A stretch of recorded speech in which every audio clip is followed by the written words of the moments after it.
So,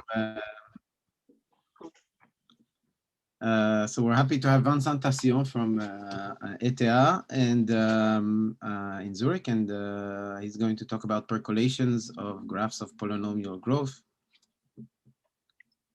Vincent. Yes. So yeah, thanks a lot. Thanks everyone for being there.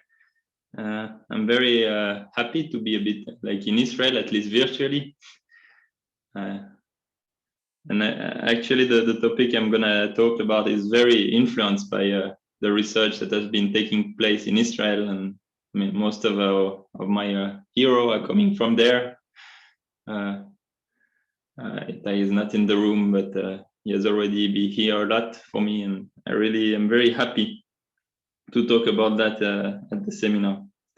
So yeah, usually when we receive an invitation, say, oh yeah, and seminar, but when IEL send me, oh yeah, do you want to come? Like, I really felt the joy of talking in Israel. It's really cool. So what I will talk about today is a recent work. I mean, we have been working like for a few years, but we're gonna ended up like in the coming weeks. It's a work on percolation on graphs of polynomial growth. So it's about percolation. Just maybe some key dates about percolation. It was introduced in the 60s. I want to mention it's a joint work with Daniel Contreras and Sébastien Marty. And it was introduced in the 60s by Broadbent and Hammersley as a model for porosity. And then a key moment was really in the 80s, beginning of 80s, when Harry Kesten computed the critical value for Bernoulli percolation on Z2. And this really launched the study of percolation on ZD, and then for really between 80 and 95, like kind of golden age of percolation, like a lot of major results have been proved for percolation on the hypercubic lattice ZD. And another key moment, like for the story, is really in '96 when Benyamini and Schramm, like Itai and Aded, they launched a bit the percolation beyond ZD. What happens when we study away of like ZD? And this inspired a lot of research. And at the moment, there were many questions and few answers. Now we already have many answers as well. And in particular, by studying graphs which have different geometry than ZD, like in particular, it has been very rich on a non-amenable graph, like graph which really have a different geometry like than ZD, where like a non-uniqueness phase have emerged, where new techniques like mass transport could be very useful. So it has been a very rich starting point, very rich research in the later years. And it's also very nice to study percolation on more general graphs, because then it questions a little bit what we know about ZD, which property of ZD do we use to prove that? And then it also gives us a bit of a better idea, a better perspective of what happened on ZD. And what I will talk about today is a bit in this spirit, is to somehow try to understand a bit more what happened on ZD, what is really key to ZD, and to stay on graphs which look somehow like ZD, which are graphs of polynomial growth. So I will just start by reminding quickly what percolation is. So for that, I will just do like in the history, we start with ZD. So we take ZD with the nearest neighbors. So here I just drew a Z2, and you have a parameter P between 0 and 1. And for every edge, you will toss a coin. You will declare an edge to be open with a probability P and close with probability 1 minus P. And you do this independently for different edges. So here, like the first edge is open, the second is open, the third one is closed. And then when you do that, you end up with a random configuration, which is just a random set of edges, which looks like that. It's a random subgraph of ZD. And we will denote by P sub P the law of this configuration omega. And what we're interested in percolation is the notion of an open path, which are paths made up of open edges. So for example, on the picture, you have an open path from X to Y. And more importantly, so I will use it a lot, the notion of clusters, which are connected components for this random graphs. And what we're interested in is that the geometry of clusters. And in particular, the main question is there an infinite cluster? This gives rise to a phase transition. So when P is equal to 0, like there are no open edges, so clearly there is no infinite cluster. And when P equal 1, all the edges are open, and there clearly there is an infinite cluster. And when you are in dimension D larger than or equal to 2, you see a phase transition, so a change of behavior at a non-trivial parameter PC between 0 and 1, where below all the clusters are finite almost surely, and above PC there is an infinite cluster almost surely. Okay, so let's just see a few simulations to have a bit of a picture in the head. So here I just drew a large box for different values of P, and in red I just drew the biggest cluster. So what you see that when P is smaller than PC, you only have a small cluster, and like here the red component, which is the biggest one, is pretty small. As P increases, like the clusters get bigger and bigger. When you approach PC, they grow a bit, but they still actually are typically very, very, very small. And then when you cross PC, you see this big cluster connected that appears in the box. And you see this very abrupt change of behavior at this parameter PC. And as P increases, you have more and more open edges. And at the end, you reach P equal 1, where you have the whole lattice. A rich picture arises at PC where fractal structure emerge. Start to be quite well known in dimension 2, but it's still a mystery on D3. I will not talk about that today. So that was just to have a few simulations. I wanted to show a few simulations because when I did my PhD defense, they were like Itai was in the committee and he complained that I didn't show any simulation. So now when I do percolation, I say I have to show a few simulations. Otherwise, the committee director will not be happy. So I have to do it. Okay. So that's for the definition, and there is this phase transition is said to be sharp. In the sense that there is that what we saw on the picture, there is a very drastic change of behavior when the edge parameter cross PC. So as I remind you, PC was defined at the moment where you have no infinite cluster, and actually when P is larger than PC on ZD, you have a unique infinite cluster almost surely. It's a result of Eisenman, Kesten, and Newman, also later proved by the nice argument of Burton and Keene. So you know that there is a unique one in Z.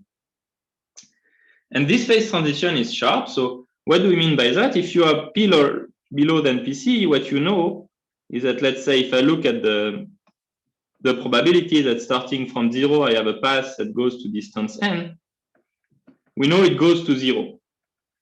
Because there is no infinite cluster. So if I start at the point, at some point it will die. And the sharpness theorem, so in the subcritical regime, it's telling you that actually there exists a constant C positive such that for every n, the probability that this quantity goes to distance n, so to have an open path from 0 to distance n, it decays exponentially fast. And so that's exactly what we kind of saw in the picture, like going far has a very low probability and it's exponentially fast. The constant, doesn't it depend on P, little p? Yes. So for if I fix P smaller than PC, there exists C, which is the C of P. And of course, as P gets close to PC, your constant is going to 0. I mean, of course, it's a result as well, but it's less good when you approach PC. And but today I'm mostly interested in the other part, which is the supercritical regime. And in this regime, okay, what do we mean by sharp? Like there are many ways to quantify it. And one way is to say, okay, I know that, for example, if I just look at the same quantity, 0 to distance n, we know that then this times it doesn't go to 0. It just goes to a constant, which is the density of the infinite cluster. But now if we ask to go to distance n, but not being connected to infinity, then it says like just having a finite cluster, which is not going to infinity, and this is elementary, like actually this does not depend on p, it always goes to 0.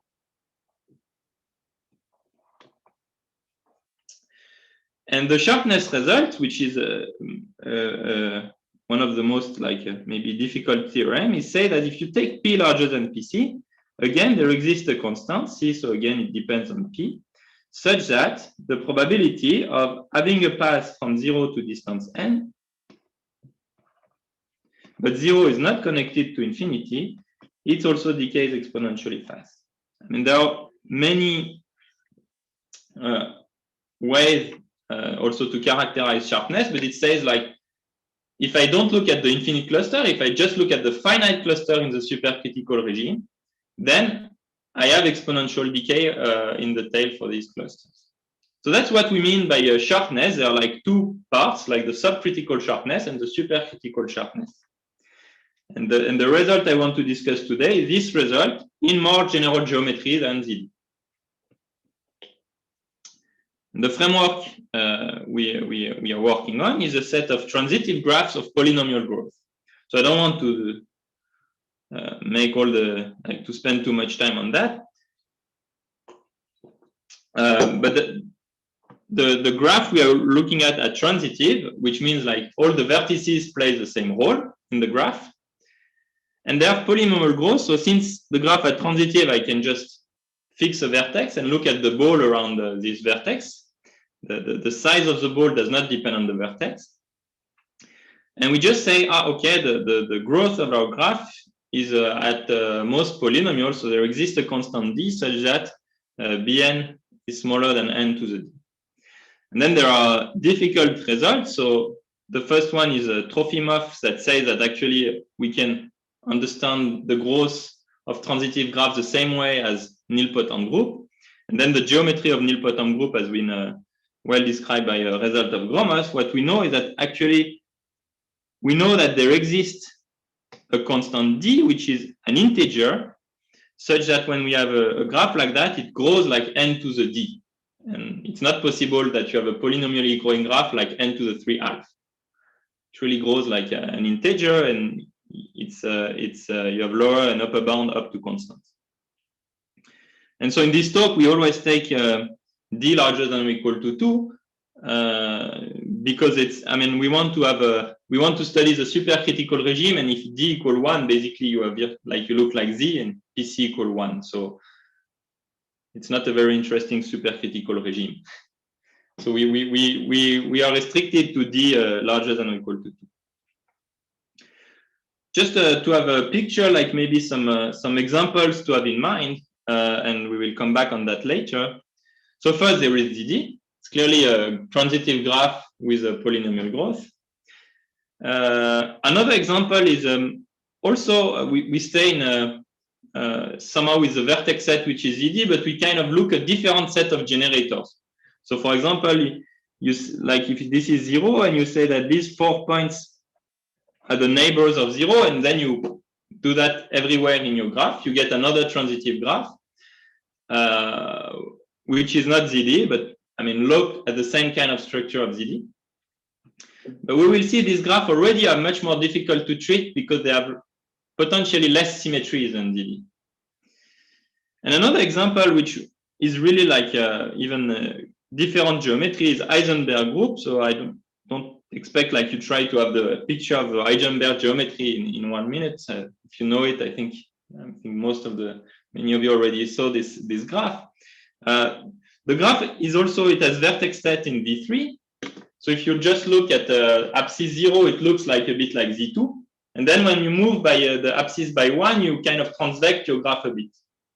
So here you start at 0. So here in this, it looks like a bit like Z2. And then here it just twists a little bit, like the edges become diagonal, and the more you advance, they're more and more diagonal.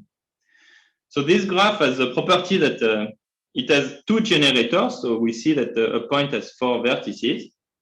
And even if it has a vertex set V3, it has a growth which is n to the 4th. So this comes to the fact that just by going a little bit on the right, you can use these very diagonal edges to go a bit much further than on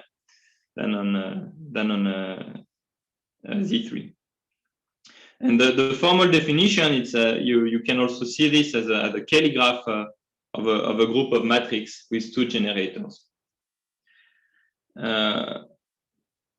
Okay, but for most of my talk, the thing is that I will stay on ZD, because the idea is, and I just want to say the idea behind the talk is to say, okay, what is known on ZD, what are the previous approaches and why they do not work, and then I will present a new proof that will work in these more general geometries.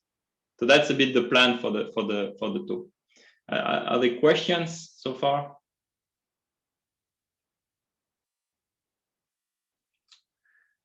So I will take a sip of coffee. I think we had a long discussion of how important it is for. Actually, I have not so good one. It's instant coffee. Anyway, so what is the proof for ZD? So I will not give all the details. I say it's a difficult proof, but I would like to emphasize a bit on the key ideas. So on ZD, we have this infinite cluster. We have P larger than PC, and we want to prove this exponential decay. And there are 2 main steps.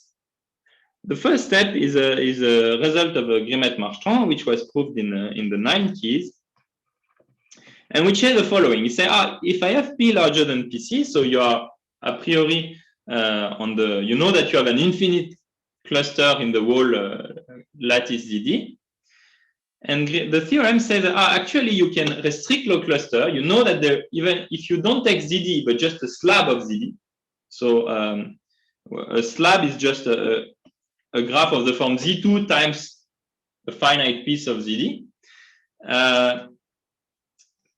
If you just take a slab, you will also see an infinite cluster which stays in the slab, and that's the main statement of the Grimet-Marchand theorem, that your infinite cluster a priori needs the whole lattice, but actually you can restrict in slab as soon as P is strictly larger than PC. And how do you prove that? So that's not an easy result, but I would like to emphasize that the proof relies a lot on the symmetry and ZD. For example, a starting point is to say, I know that P is larger than PC of ZD. So in particular, I know that there is a path for any n. I have a path starting at 0 going to the boundary of a box of size n. And then by symmetry, you can say, actually, if I fix just this, so here I do picture, you can just think of Z2 even to see we are on Z2. Let's say we are on Z2. We know we have an infinite cluster on Z2. You know that you have a path from 0 to distance to the boundary of the box of size n, and then by symmetry, you know that actually these 8 small regions, they also have the same probability to be reached by the path from 0. And then just by a simple union bound, you know that you will have a constant probability to have a path starting at 0 and ending on this small region. And then when you do that on higher dimension, you can have the same kind of thing, and somehow using this symmetry, you can somehow restrict your cluster, which is a priori going in all directions, to some direction, and that's the way you kind of build the cluster in the slab. You first say, I use symmetry, so I know I go in one direction, and then I iterate a little bit in this direction to stay in the slab. So you can somehow force your cluster to stay in the slab using symmetries. Of course, the proof is really delicate, and it's not an easy proof. There are many steps, but that's the main idea. And what you see is that as soon as if you just look at graphs like that, even ZD, they look like very much like DD. As soon as you change even the generators, here you have no symmetry.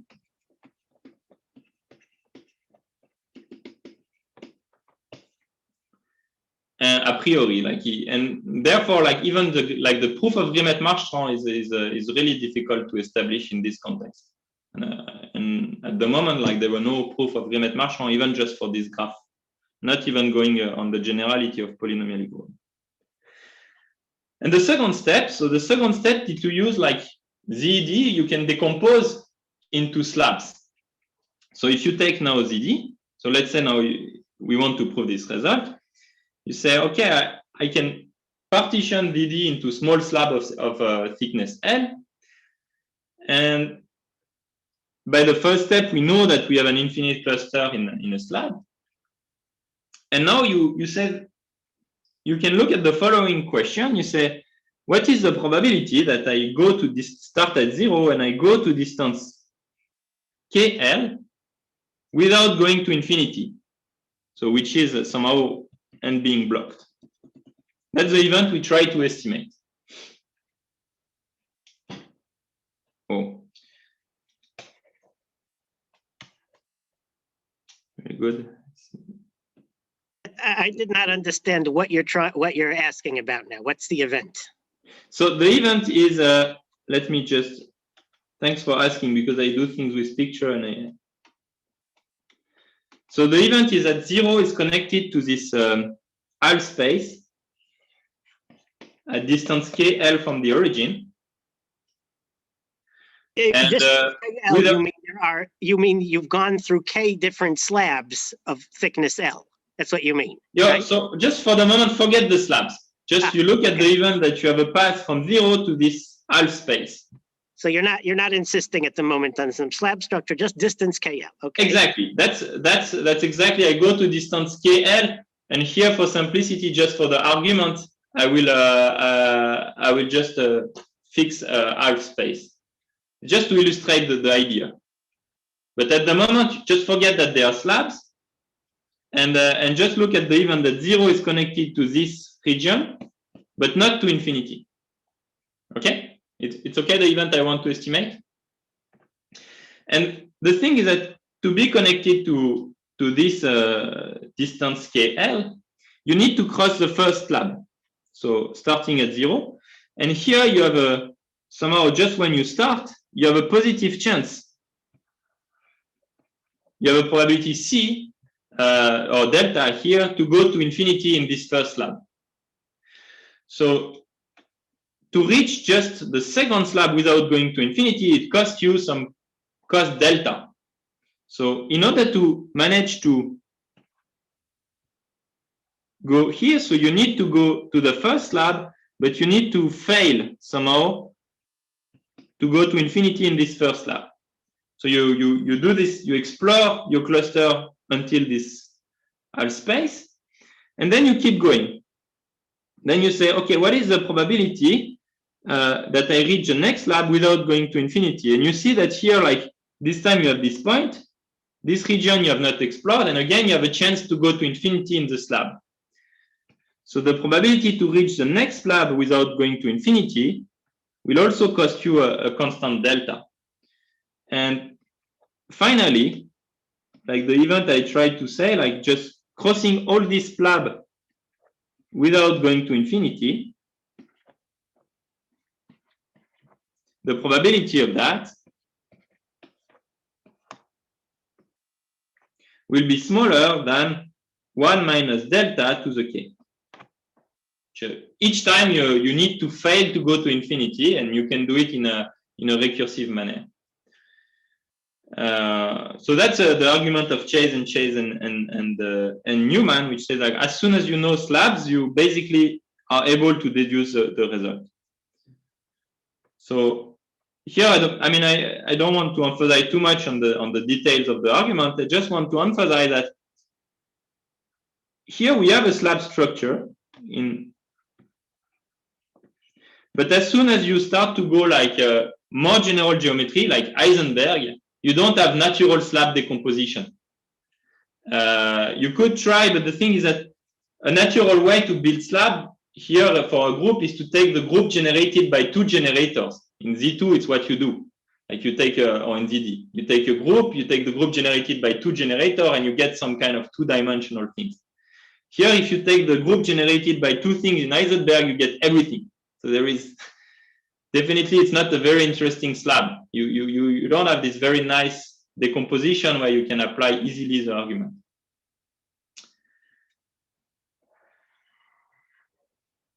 So these two arguments are really like obstacles to develop the theory. But maybe before, let me just give a little bit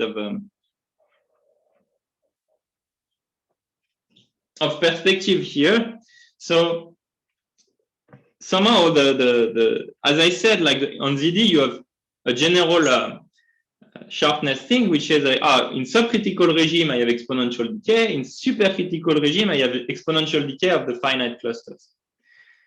And this result extends to general graphs. Actually, graph of polynomial growth, but the proof really extends to graphs of any graph. So the exponential decay, any transitive graphs, even like without restriction on the growth, like if you take trees and so on, like this subcritical exponential decay, it's a very robust argument. And the reason it's robust is because it says like something dies out. And somehow you have some kind of the reason why the cluster dies is that it's dominated by a branching process, and this branching process dies out. And this argument has no geometry inside the argument. You don't need to know, it's just like very general. And therefore it works for any graph as soon as you are transitive. If you want to understand and generalize these things, it's much more delicate because you need to understand the geometry of the infinite clusters. And this depends on the geometry of the graph. So somehow this second result is much more sensitive to the geometry. And in particular, the reason why this result holds could be different from different graphs. And in particular, here, like the extending this to general graph was exactly what we did. And in order to do that, like we really had to kind of build a new strategy, a new proof, which was different from the one on ZD.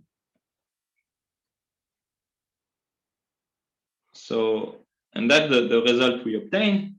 So if you take a transitive graph of polynomial growth, of a growth exponent d larger than or equal to 2, then the probability of 0 being connected to distance n but not to infinity decays exponentially fast.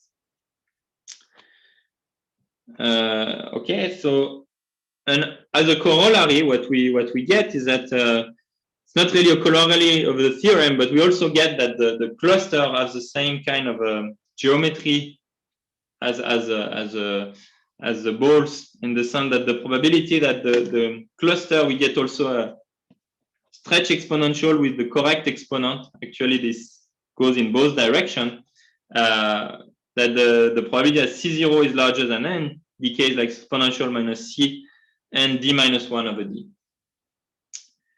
But today I would like to maybe stay on this result. Actually, once you have this result and the proof we have, you can really say a lot about the supercritical regime. Like basically, you can show that the infinite clusters has the same kind of the geometry as the initial graph in some sense.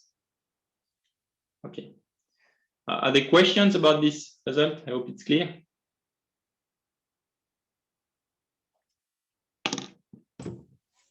So can you say once more what is instead of slabs in Heisenberg group?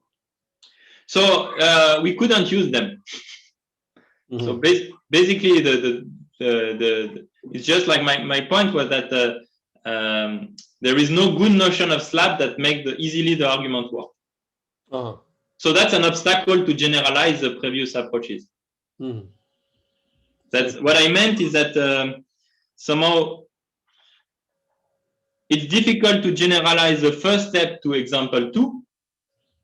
And even if you would be able to do like the first step of the proof, you will need like the slab structure is not as natural if you have like general things which are not abelian. So that's somehow the thing I always say, like in ZD, you have two main steps in the previous proof. And somehow these two steps have limits as soon as you change the geometry if you try to adapt the proof. So we really had to do like, maybe there are ways, but we really had to, like the proof we did is really different from the previous one. Thank you. Thank you for the question. So maybe before I say, so in the second half of the talk, I will say a little bit more about the proof. So I will not discuss the proof in more generality. What I would like to do in the second part, I will try to explain a new proof of the Grimet-Marchand theorem for ZD, but a new proof that will extend to general geometry. So just for simplicity, I will stay for the end of the talk on ZD, where we still have a few arguments that make the picture a bit simpler. There are like several related results to that. So, Okay. What is C0? C0 is a cluster. Yes, C0 is a cluster of the region. It is finite. So yes. So here it's true. I went a bit fast, and C0 is a cluster being finite. Sure. Thank you. Thank you. So you have some related results on that. Like there is a work that we did with Hugo Duminy-Lecopain and Gadi Cosma, where we prove like some version of a Grimet-Marchand, but trying to make it quantitative. In some sense, what is the L you need to take when P is larger than PC to be sure that you percolate in the slab? And some of the technique that more robust technique are borrowed also in this previous work. On the Ising model, so if you just go aware of Bernoulli percolation, but you generalize the models, they are also a result of this type. So Bodino proved the slab result for Ising model in 2005. And 2 years ago, Hugo Duminy-Lecopain, Subhajit Goswami, and Aran Raufi proved the sharpness for Ising model. And there were recently also a lot of activities for percolation on Gaussian fields. So if you don't take Bernoulli percolation, but the level lines of Gaussian fields. And for the GFF, for example, this supercritical sharpness was proved by Hugo Duminy-Lecopain, Subhajit Goswami, Rodriguez, and Franco Severo. And I didn't mention that, but on non-amenable graphs, on the opposite side of the board, also the Jonathan Herman and Tom Hodgecroft obtained sharpness using this time different techniques as well in the supercritical region. Okay. And so now for the end of the talk, I would like to discuss maybe in more detail what is the proof for, and you can think now for V3. So now we go back to V3. And my goal would be to prove the slab result. So as I said, this key result for ZD with a new proof. So this is really like the step 2, I basically give the whole proof, but this step 1, my goal is to try to present a new, I don't know what this symbol was. I would like to give a proof of this result, but a proof which is new compared to the previous one, which doesn't make use of symmetries in a strong way. And we use a key tool. A key tool that we use is a notion of uniqueness zone. So something that says like characterize how unique your cluster is. And there is so here I made a picture that what I mean by this diagram is that if you look at the percolation inside the box of size n, you have at most one cluster that crosses from M to the boundary of the box of size n. So in particular, it says the following. It says that if, let's say you have 2 different clusters crossing from M to n, then if you have two paths, this will tell you that this path must be connected together. You have like some kind of a gluing region. As soon as you have two paths that cross from n to n, then they must be connected inside the box. So that's I'm missing the element of probability here. I mean, this is something which is true with so here is just I'm describing an event. So there is no probability. Okay, I got it. I'm trying to give the what is this? Maybe I said probability in my head because I have but then it's misleading. I'm just describing the event at the moment. It's an important event, so I just want to spend just time to describe what it is. And okay, now probability comes, and there is a theorem which is due to Cerf in 2005. Somehow you know, like by uniqueness, you know that if you fix m, you will have some n where this occurs with high probability, and you have a very nice quantitative result of Cerf's, which says the following, and it does not depend on p. For any p between 0 and 1, the probability that you have this event, so the event may be a little bit misleading here because I don't require that there exists a path. I just require that when there is one, there is a unique cluster. And this event, what Cerf says is that, like, if you take a box of size n to the epsilon going to n1 minus epsilon, in all the talk, what I mean by epsilon, it's a positive constant. It may change, it's just a positive constant, which is suitable. And the way you should read that is that there exists epsilon positive such that for every n. Then this occurs with probability, let's say 1 over square root n.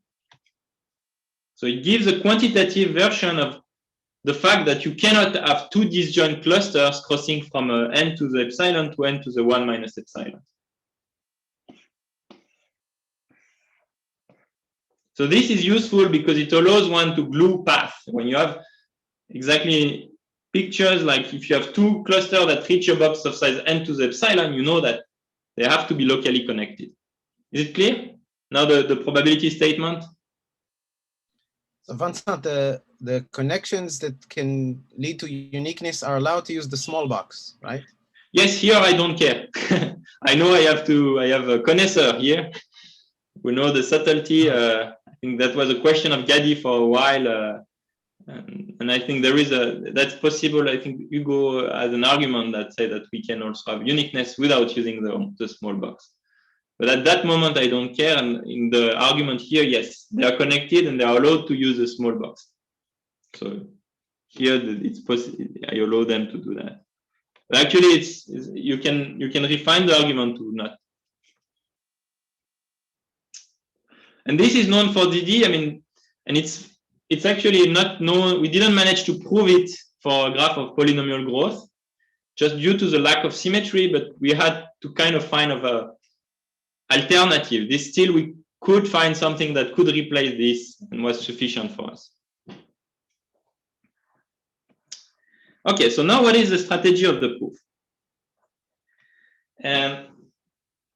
They are like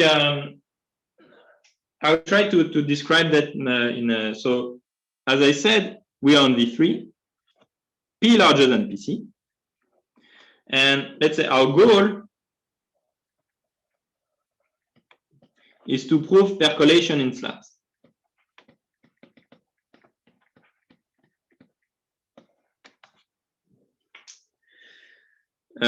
And what we will do is that we will not prove percolation in slab at P, but we will prove it at P plus 2 delta, where delta is an arbitrarily small constant. It's not a problem because since we can take delta positive arbitrarily small, having something which is true for every P or every P plus delta, it's the same. So we fix P larger than PC, we fix a small constant delta positive, and here in the n will always be a large number, a large integer, large scale. And as before, epsilon a small suitable constant. So we take a large n, and then we will distinguish two cases. So you want to be able to percolate in slab, and there are two cases. The first one is that if you take 2 points at distance n to the 1 minus epsilon, so almost distance n, and you say, what is the probability that they are connected inside the box of size n? The case one is to say that this occurs with not such a bad probability. You have a rather good probability to have this connection. So if you think of this is already like in terms of the cluster, it's really say that you kind of manage to have this kind of nice 2-point connection. And the case two is the opposite, is the fact that if I take 2 points which are a little bit like, which are a bit apart, I don't manage to connect them within a box of size n.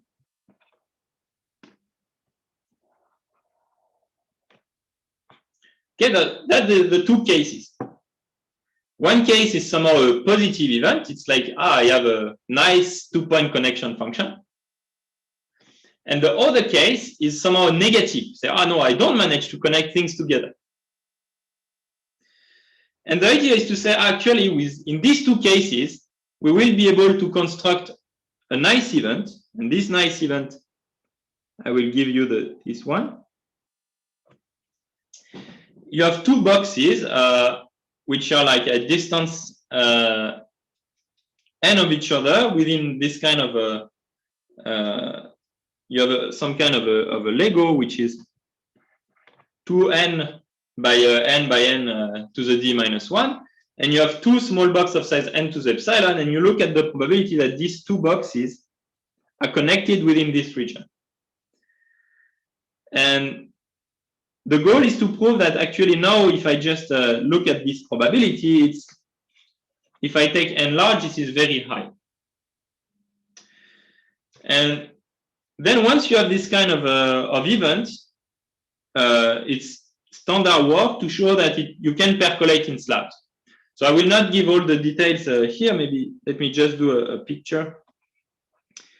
Here, once you know that this kind of things occur with high probability, basically you can put boxes together, and using the uniqueness zone, you kind of create a cluster that stays in the slab. So I don't want to give like the detail here, because it's like these things are kind of standard, and here it's what is called renormalization. You look at your graph at distance n, and somehow you can use this nice Lego to build a cluster in the slab.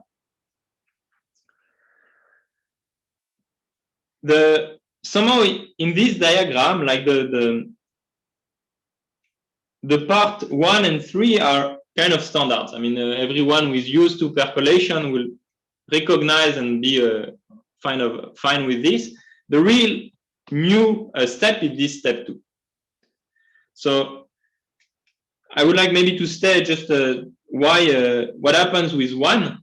The idea with 1 is to say, at this case, we almost are done. We just need to fill this epsilon gap. And this is done by standard sharp threshold techniques, which are Kahm-Kalailial argument or Talagrand inequality. Basically, when you are in this case 1, when the 2-point probability are not so bad, you can just increase the box, increase P a little bit, and then you get this nice event. What is somehow more surprising is the second case. Somehow here you have a negative assumption. You say, the 2 points are not good connect. Like I don't have a good connection of 2 points. And how do I manage to use this to get positive information? And that's the main thing I would like to describe now.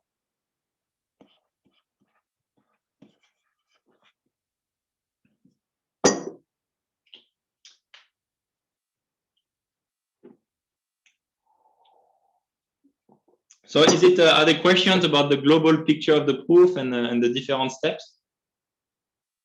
So again, I mean, the idea is to say, I look at the 2-point function, either it's good and then I can conclude, or it's bad, and then I will explain that we can also conclude. Okay? So the idea that this is a property of the graph. So it's either this happens or this happens for every graph that you consider. So here it's a good question. Then that's here my graph is fixed, so D3 is fixed. It's more like it's more a property of the percolation. Or I mean, it depends what you mean by graph, like the random graph, the red one. But it's really a property of either this probability is large or is small. But this disjunction case, it's just like a priori, I don't know. A posteriori, we know that case one never happens. But it's just like it's in the proof we say either we distinguish between two cases. Either we have a case we are done, or we have a case we are not done, and we want to show by another way we are still done. I see. Okay, thanks. And it's case 2 that actually occurs? Sorry? You said one of the cases doesn't occur and one of the cases does. Yes, so a posteriori, since P is strictly larger than PC, and if you take N large enough by sharpness, we know this case does not occur. You know that this one actually does not occur, but it's a byproduct of the proof. A priori, when you start the proof, you don't know it.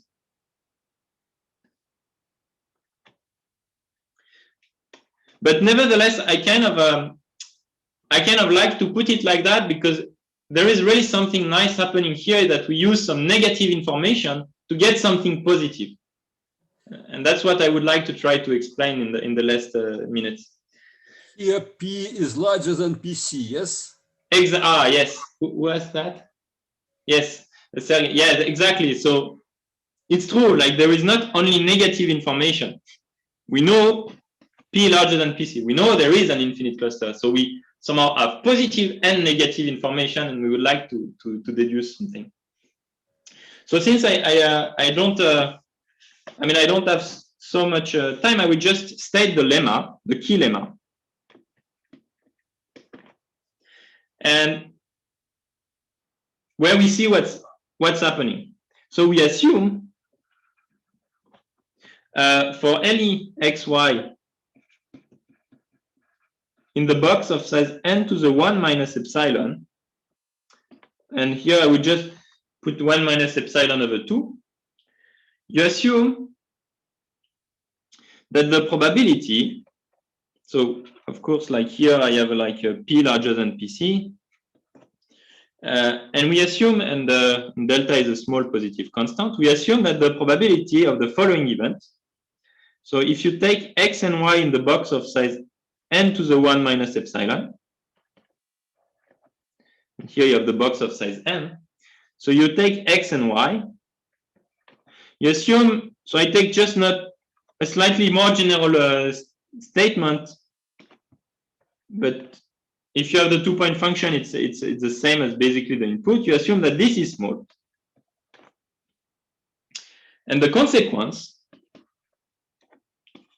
if you have a bad 2-point function, you get something which is very nice, is that you get a very high probability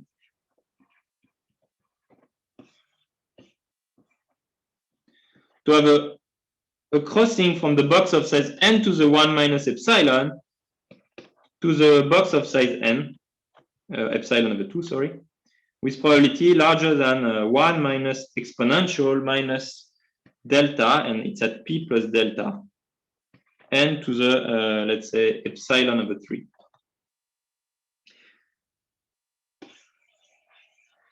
And that's all where it happens. Somehow you start with this negative information. I have a bad 2-point function, and I deduce we have a huge probability of connecting. And here it's really huge if you think of it, because it's like it's really beating polynomial. It's a stretch exponential close to 1. If I increase a bit p, I get this very high probability. So how does this, is the statement clear? And then when you have this event, it's not done, but basically you start to really have good connection. And here we use an argument that we did together with Itai Benyamini, which is somehow you sprinkle again and you get really the strong uniqueness. So uniqueness via sprinkling argument. But the key lemma is really this one. So how does this work? There is a general inequality, which is really general from product measure for percolation, which is a Hamming distance inequality. So let me just say a proof of the lemma.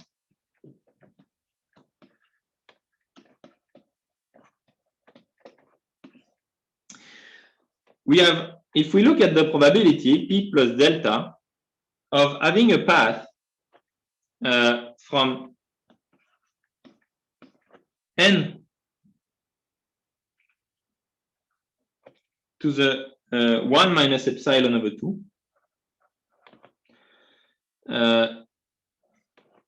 to n, so the event we are interested in, is larger, and here we than 1 minus exponential minus delta expectation at P of some quantity h, where h is the number of disjoint paths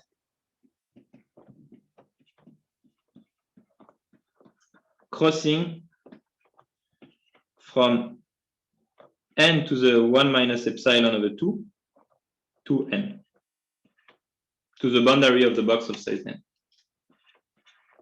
So I have the box of size n to the minus epsilon over 2, and I look at the disjoint open path that cross. So here, for example, on the picture, I have a h equal 5. And this is a very general inequality. It's something which has to do, like if you take increasing events, you can bound the derivative of an increasing event in terms of the Hamming distance to the complement. And here, this h, the number of disjoint paths, is exactly the Hamming distance to the fact that I don't have connection. I don't want to give like where it comes from. Just take this inequality for granted. It's an inequality which is a very general inequality for percolation, and it's not difficult to prove. It's like just a consequence of FKG. So, and it's quite natural. It says that if I have a lot of paths in expectation from n to the 1 minus epsilon over 2 to n, then the probability must be large. And it's exponentially big in the expectation of the number of disjoint paths. Is it clear, this inequality, the statement? So this is something which is an external ingredient. It comes from it was first used for percolation and proved by Grimet and Pizza in 2097, actually in the context of FK percolation. And then it has been later used in percolation in other contexts to prove also more subcritical sharpness. But the way it's used here is somehow new, and now you will see how do we use that. So here, still nothing surprising. If I know I have many paths from n to the 1 minus epsilon over 2 to n, then I can deduce good probability. So the idea is to say the following: we fix a deterministic set A inside the box of size n to the 1 minus epsilon over 2, so deterministic, which has a small size, polynomially small size, and such that for any point x and y, the distance between x and y is larger than or equal to n-1 minus epsilon. So let me make a picture.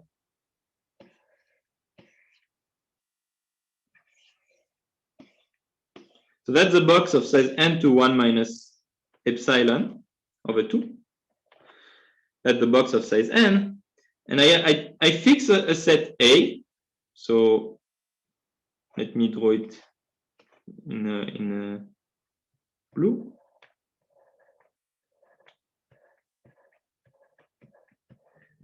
Which is sufficiently sparse, like the points are at distance at least n to the 1 minus epsilon of each other.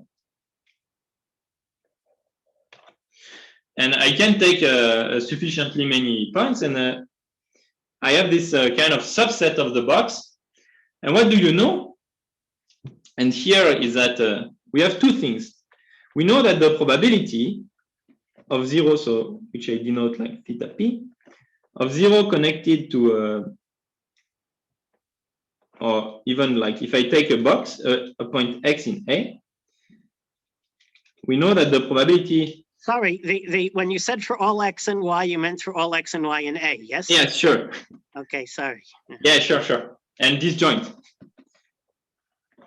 Yeah, sure. Like I do something as a spread out set like on the picture. You know that they are connected to infinity with positive probability. And the second thing you know, and that's a nice thing, that you know that these points are not well connected together. The probability that x for x disjoint from y in A, if they are both in A, you know that the 2-point function is small. That's the input. Okay, so if I use the first point, I know that some like density of this point will be connected to the boundary of the box. So let's say these red points, I have density of them, they are connected. But using the second ingredient, I know they are not connected together.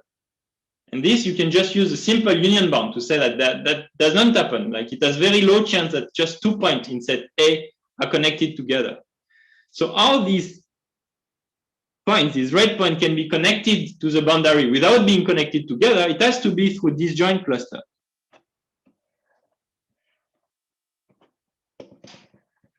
So this negative information somehow forces the path that goes from A to the boundary of the box of size n to be in disjoint clusters. And so what you end up with is that basically the expectation of H, so which are the quantity we are interested in, is larger roughly than theta p, the number of points, times the size of it, which is polynomially big, so which is of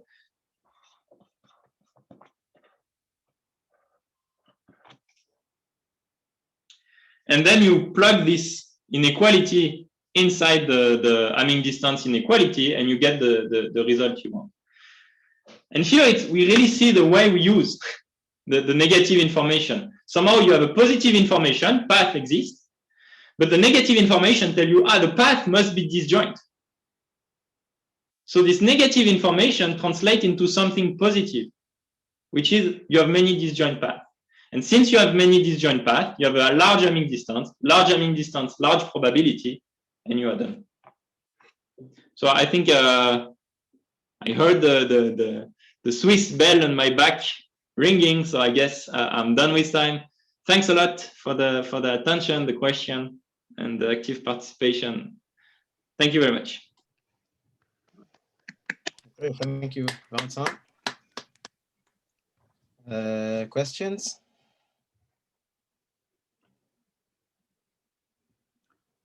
Vincent, I have a question.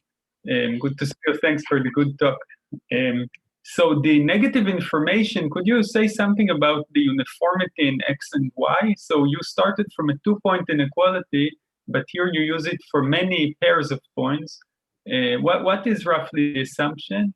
Yes, so yeah, it's exactly, it's a very, like on ZD, it's not a problem.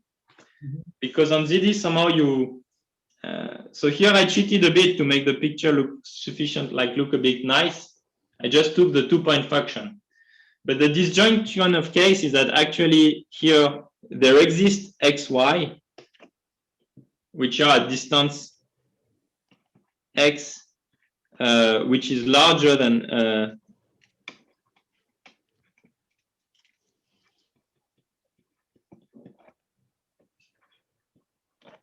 and on the other hand here, it's for every xy, such that the distance of x and y is larger than n to the 1 minus epsilon. And in the first case, when you're on ZD, it's nice, you can easily conclude. But if you are not on ZD and you don't have symmetry, it was really nightmarish. It was really a lot of work to try to say, and actually we really have to do something different. We cannot, because in ZD you have this argument, like you say, if I have 2 points which are connected with constant probability, then you can just use symmetry to say, but actually I can connect 2 points which are aligned. Yeah. By just doing this kind of symmetry argument.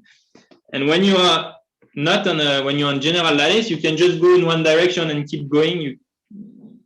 This is really something delicate when you don't have symmetry. So actually, I passed it under the carpet, but it's a very good question. And here's where the transitivity of the graph is very important. You don't have the symmetry, but using transitivity, you still somehow get something. Exactly. Yeah. All right. Yeah. Yes. Somehow the transitivity here is what I mean. We see, for example, even in this argument where we use it to say like they use. I mean, you know that well, that it's nice to have a lower bound on the probability to be connected to infinity that does not depend on the point. Yeah. I know that you know problems where it's not homogeneous, and yes, I'm interested in such cases too. Yeah. That would be the next level. Yeah. Okay, thanks a lot. Very, very interesting. Thanks a lot. Any other questions? So I have a question. So you mentioned polynomial growth, and I would like to know where you use polynomial growth, and I'm guessing it has to do with how you define what it means to do a slab or something like that. Yes and no. So the way somehow we prove it, we don't use renormalization in the second step. So we don't use somehow the idea is to say, okay, for G, which is general, so we don't have slabs. What we prove is actually we prove another event. We prove that the probability that from n to 2n that you have and this time I say there exists a unique cluster. So you have a local uniqueness which is very high. And somehow we managed to prove that this occurs with like first stretch exponential. Then we can bootstrap this to exponential. 1 minus. And then once you have that, basically, as soon as you have sub-exponential, you can just use your graph. You will get some kind of n-dependent percolation, but the marginal is sufficiently big to beat the growth, and it's nice. So somehow, for the second part of the argument, I think it is sufficient to have like just sub-exponential growth for this kind of replacement of the slab result. Where we need it, and somehow is in the proof of this uniqueness, local uniqueness result. And somehow the way you prove that is that you say, you do a slank, you need some kind of a this argument I showed in slab. You can also use to show that you have a good uniqueness region. You say, what is the probability that you have two clusters that stay around and are disjoint? And you can decompose your annulus in slab in small like spheres, thick spheres, and you say each time you cross a sphere, your cluster have a positive chance to glue. And this is really where you use polynomial growth. So here what we use is that we need somehow that we have this kind of nice annulus structure of the sphere. Somehow we use that the sphere, so are connected. They are like nice graphs. And this is not something which is true in general. Like we have somehow we use that the sphere are well connected on the graph. That's really where we use it. But it's not clear that we couldn't go with the argument all the way up to exponential. I don't know if it answered the question. Yeah, it answers. I'm wondering what you mean by spheres are well connected. If you take some kind of annulus of n and 2n, then you. Yeah. So somehow what you can prove, like what you have in ZD, if you just like a box, the boundary of a box, it's again a graph like looks like, let's say you're on V3. And if you look at the boundary of the box of size n, or just you see a nice Z2. So your graph is well connected. Somehow you don't have that on trees. Like if you take the trees, like the sphere, they're very, very, and here you kind of use that the sphere, you have a nice control on the way they are connected. That's somehow a key geometric input that we take from polynomial growth. You really need this like geometry coming from the nilpotent groups. Yes, yes, we use it not in a very strong way, but we use two things. We use that we can map it to Z2 to have like a many paths to be able to apply the Hamming distance argument. But I think the main thing is this kind that things glue in sphere. Mm-hmm. Okay. So let's thank Vincent Deguerre. Thank you very much. Thanks a Thank lot. you very much. Thank you.